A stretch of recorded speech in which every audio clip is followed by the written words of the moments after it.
Halo rekan-rekan mahasiswa-mahasiswi, ibu bapak dosen, dan juga kepada semua penonton video ini. Selamat pagi, selamat siang, dan selamat malam semuanya. Salam sejahtera kepada kita semua. Semoga kita semua selalu sehat selalu dan tetap saling menjaga protokol kesehatan di saat pandemi ini.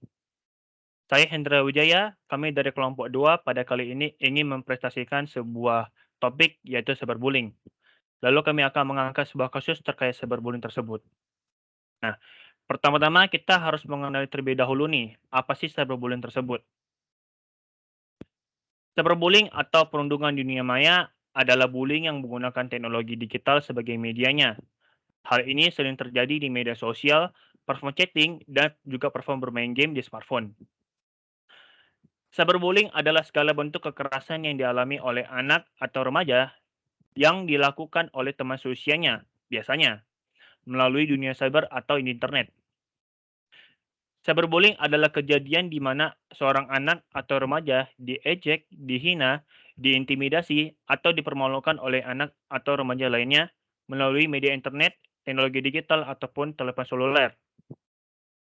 Cyberbullying merupakan perilaku yang sangat agresif, yang berulang, yang ditunjukkan untuk menakuti, membuat marah, atau mempermalukan mereka yang menjadi sasarannya. Nah, biasanya cyberbullying dilakukan oleh suatu kelompok atau individu tertentu secara berulang terhadap seorang yang dianggap tidak mudah melakukan perlawanan atas tindakan yang diperbuat oleh si pelaku. Nah, jadi ada perbedaan dari segi kekuatan antara pelaku dan korban. Hal ini merujuk kepada persepsi kapasitas fisik dan mentalnya mereka masing-masing. Nah, lalu bagaimana pandangan para ahli terkait cyberbullying yang akan dijelaskan oleh saudari Bella Natalia? Silakan.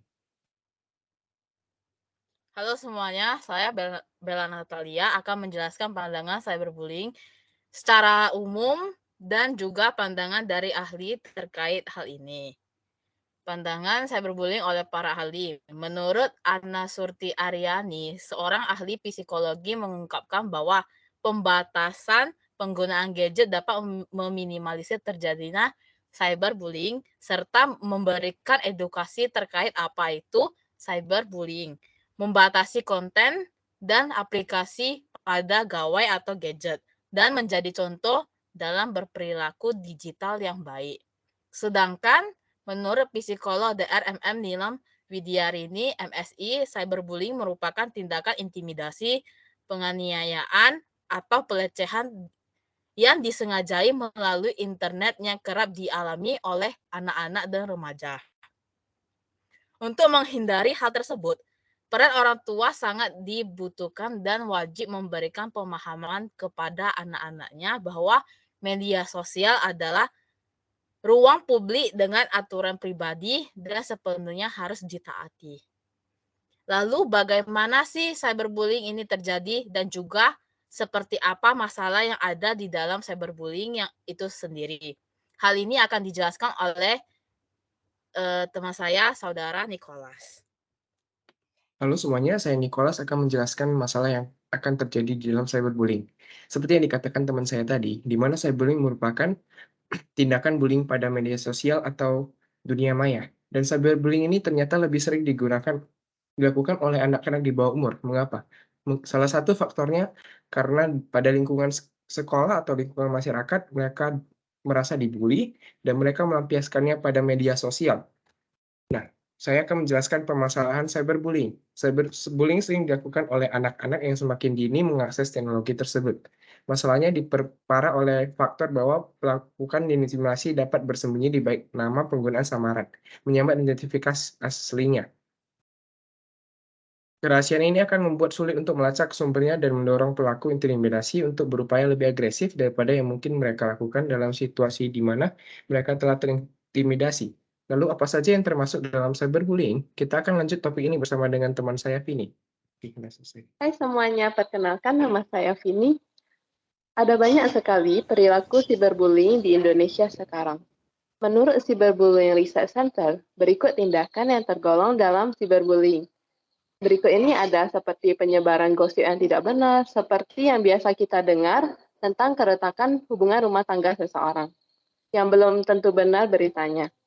Terus ada pengiriman pesan kasar pada orang yang tidak dikenal, yang biasanya berisi kata-kata kasar dan tidak senonoh. Juga ada penyebaran foto yang tidak pantas untuk disebarkan kepada orang lain seperti video perbuatan tidak senonoh. Juga dalam pembuatan quote hipsters seperti komunitas yang ingin menyerang seseorang yang biasanya terjadi di dunia maya.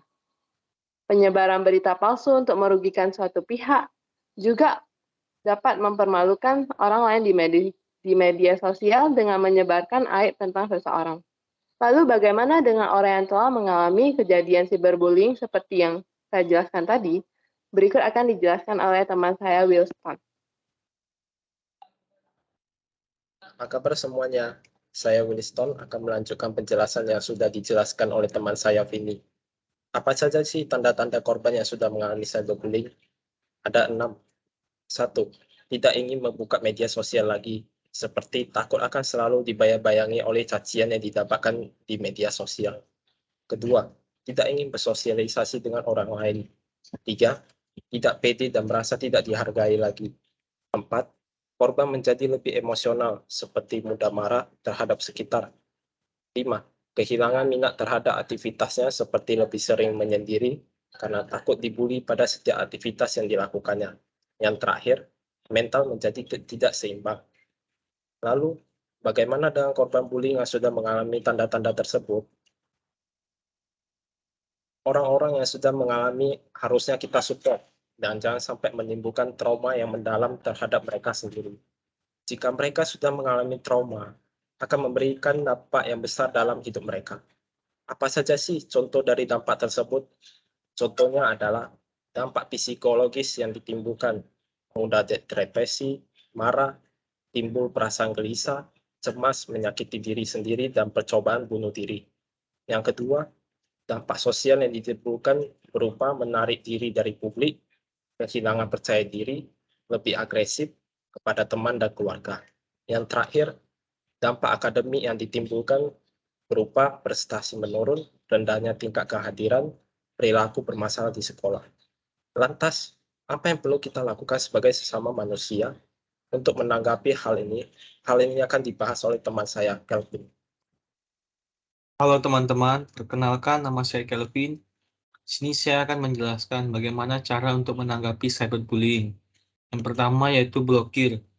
Apabila kita menemukan komentar negatif, kita dapat memblokir akun sosial media tersebut.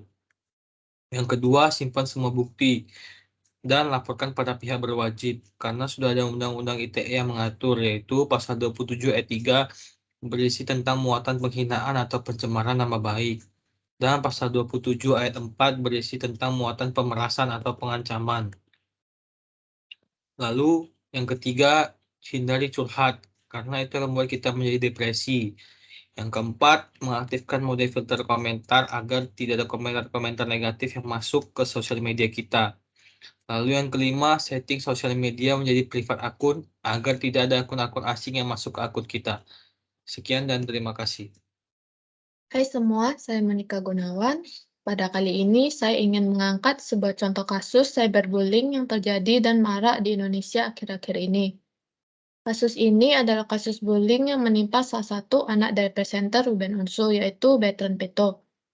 Kasus ini berawal dari sebuah foto yang beredar di media sosial, yang ini seorang remaja yang baru berusia 11 tahun yang telah membuli Bertrand dan mengedit foto Bertrand yang menyerupai seperti hewan. Selain itu, pelaku juga menyebut bahwa Bertrand adalah anak pungut dan disertai dengan ancaman serta melontarkan kata-kata yang kasar. Sebagai orang tua, Ruben Onsu tidak tinggal diam. Ruben Onsu pun menyeret kasus ini ke ranah hukum dan juga menjadi saksi dari kasus bullying anaknya. Usai melakukan laporan kasus bullying ini, Ruben Onsu juga menemui orang tua dari pelaku dan orang tua pelaku meminta maaf dan menjelaskan kronologis dari kasus bullying yang terjadi kepada anak Ruben Onsu. Nah, bagi rekan-rekan sekalian yang penasaran dengan bagaimana sih kasus Bertrand ini bisa terjadi, hal ini akan dijelaskan oleh teman saya Indah Teresia. Terima kasih. Halo semuanya, saya Indah Teresia. Di sini saya akan melanjutkan penjelasan dari teman saya Monika, yaitu tentang asal mula kasus ini terjadi. Jadi kasus ini terjadi bermula dari adanya saling ejek. Pelaku membuli karena saling ejek dengan temannya di media sosial. Pelaku merasa kesal dengan temannya yang mengidolakan si Bertrand.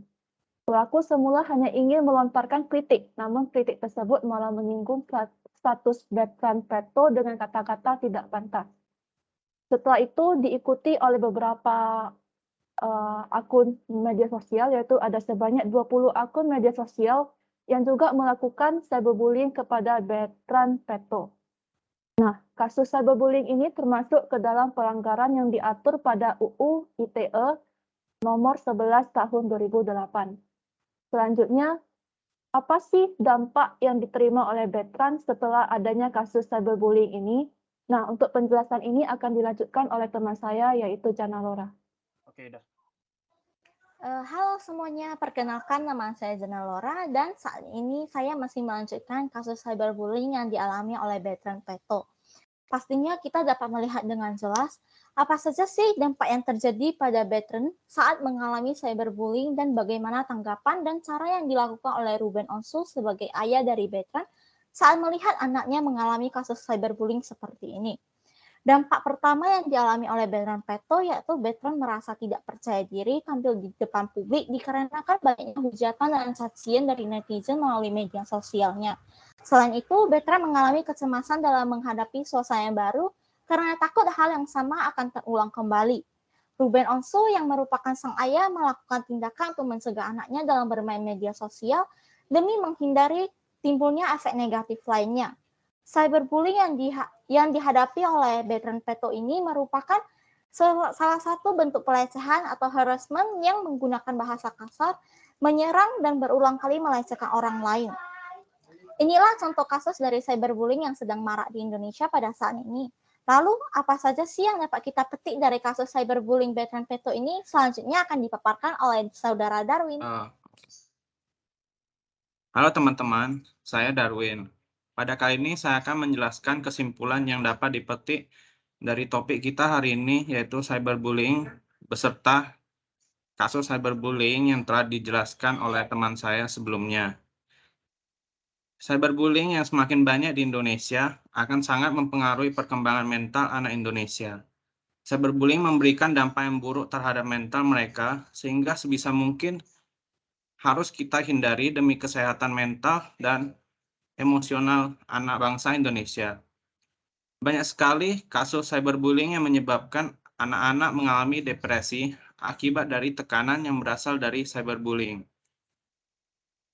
Korban dari cyberbullying cenderung merasa cemas, gelisah, dan ketakutan dalam lingkungan sosial mereka yang menyebabkan mereka menjadi sulit membaur dan menjalani pertemanan mereka. Hal ini sangat mempengaruhi motivasi belajar si anak. Si anak tentu saja tidak dapat menjalani kehidupan sekolahnya dengan baik lagi. Bisa kita lihat dari kasus Bertrand Peto yang mengalami cyberbullying yang mengakibatkan Bertrand Peto kehilangan kepercayaan dirinya, ketakutan saat menghadapi suasana dan lingkungan yang baru, dan membuat Bertrand membatasi berinteraksi dengan media sosialnya dikarenakan takut mendapat cyberbullying lagi. Menurut psikolog, cara terbaik dalam mengurangi terjadinya cyberbullying adalah dengan mengurangi penggunaan smartphone baik secara waktu maupun konten-konten yang diakses. Terakhir, teman saya Alvin akan menjelaskan saran apa yang dapat kita lakukan setelah mempelajari topik cyberbullying ini. Terima kasih. Halo teman-teman, saya Alvin Leo. Saya di sini ingin memberikan kajian berupa saran dan apa yang dapat kita terapkan dan jalankan pada topik kita hari ini, yaitu cyberbullying. Terutama setelah kita mendengar kasus cyberbullying yang sudah dijelaskan oleh teman-teman saya tadi. Nah, ada dua hal yang dapat kita petik dalam hal ini. Yang pertama adalah jangan pedulikan komentar negatif yang tidak membangun. Terkadang kita selalu saja mendapatkan komentar negatif yang dapat membuat kita menjadi pesimis. Oleh karena itu, kita diharapkan dapat lebih fokus saja terhadap sesuatu yang positif dan dapat membuat kita menjadi pribadi yang lebih baik lagi. Dan yang kedua adalah jangan bandingkan diri Anda dengan orang lain. Maksudnya adalah jangan sesekali kita menganggap remeh diri kita sendiri di hadapan orang lain. Karena setiap manusia pasti memiliki kekurangan dan kelebihan mereka masing-masing. Dan tidak bisa dibandingkan satu sama lain. Dengan kita selalu menganggap remeh kita sendiri, dan kita menganggap diri kita tidak layak, maka diri kita tersebut dapat menjadi objek atau sasaran dari pembulian itu sendiri. Demikianlah hasil dari presentasi kami kepada hari ini dengan topik kami yaitu cyberbullying dan contoh kasusnya yaitu kasus Betran Peto. Kami dari kelompok 2 berharap presentasi dan pemaparan kami pada saat ini dapat bermanfaat bagi teman-teman penonton sekalian dan juga kami dapat membantu memotivasi teman-teman untuk dapat mengurangi dan menghapuskan cyberbullying terutama pada negara kita tercinta ini Indonesia. Kerana kita adalah saudara sebangsa dan setanah air. Kami juga ingin mengucapkan banyak terima kasih kepada Bapak Ibu sekalian dan teman-teman kerana dapat sudah bergabung bersama kami pada presentasi kami pada saat ini. Serta kami juga mohon maaf jika presentasi kami ini memiliki salah kata atau kurang kata yang dapat menyinggung teman-teman baik sengaja maupun tidak sengaja. Terima kasih semuanya, salam dan sehat selalu.